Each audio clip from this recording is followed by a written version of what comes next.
Soy pasea Tuhan Yesus, jakoni turami, nung ating kiparasiyan, so tung jolo sampui.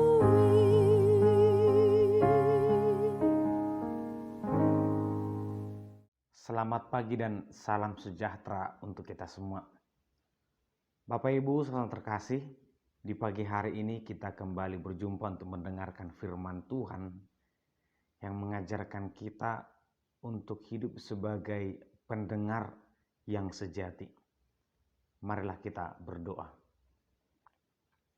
Terima kasih ya Tuhan, kami bersyukur di pagi hari ini Tuhan memberkati dan menyertai kami. Kami hendak mendengarkan firman-Mu. Berkati kami Tuhan. Di dalam nama anak-Mu Yesus Kristus, kami berdoa dan bersyukur. Amin.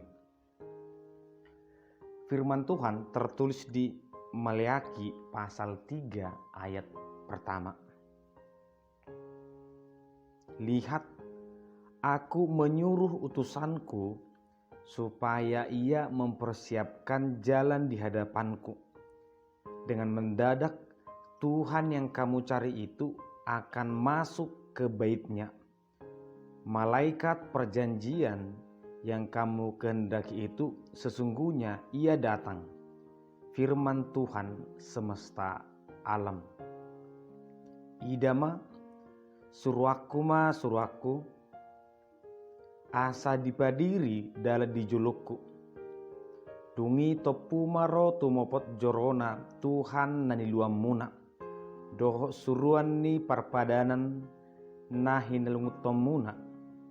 Idama naro meibana ninna Jehovah Sebaot. Demikian pembacaan firman Tuhan. Jemaat yang dikasihi Tuhan. Tuhan hadir pada umumnya dirinya sendiri menjumpai beberapa orang di perjanjian lama. Kepada Abraham, Musa, Samuel, Tuhan sendiri yang berbicara. Tetapi dalam kitab ini ada gambaran bahwa Tuhan itu tidak datang sendiri secara langsung, tetapi dengan perantara seorang suruhan untuk menyampaikan, untuk memperkenalkan, untuk membuka jalan akan datangnya Allah itu ke dunia. Mengapa Tuhan melakukan itu? Karena memang sudah ada pemahaman yang berbeda tentang Tuhan bagi manusia. Ketika Musa mendengar suara Tuhan, ketika Samuel mendengar suara Tuhan, mereka sadar bahwa itu adalah Tuhan dan mereka tahu bagaimana cara mengambil sikap. Tetapi perlahan manusia hanya berbicara tentang Tuhan tetapi tidak mengenal lagi sebenarnya apa yang Tuhan mau. Mereka menantikan Tuhan, tapi sebenarnya pemahaman mereka tentang Tuhan itu sudah berbeda. Sehingga diperlukan seorang suruhan untuk membuka jalan, mempersiapkan hati manusia agar manusia siap dan berkata, Tuhan datanglah. Bapak Ibu saudara terkasih, ada istilah pendengar yang bijaksana. Artinya seseorang mampu mengambil informasi terbaik atau hal-hal apa yang perlu untuk didengar. Kalimat ini berhubungan dengan kita sebagai orang Kristen ketika mendengarkan kebenaran atau mendengarkan firman Tuhan. Terkadang kebenaran itu ditentukan oleh siapa yang menyampaikan atau siapa yang sedang berbicara.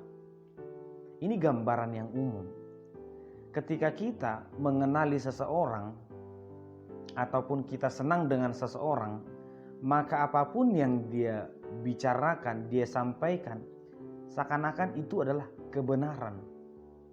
Sedangkan orang lain yang tidak kita kenal, atau kita katakan dia orang jahat, maka semua yang dia katakan, bahkan meskipun itu kebenaran, seakan-akan itu salah bagi kita. Jika seorang sahabat berbicara kepada kita, kita akan mendukung, kita akan mendengarkan, dan tidak peduli apa yang dikatakan itu benar atau salah. Seseorang musuh kita, ketika dia berbicara tentang kebenaran, kita akan mungkin berkata semua yang dikatakan itu omong kosong. Terkadang itulah yang terjadi ketika kebenaran itu seakan-akan ditentukan oleh siapa yang menyampaikan.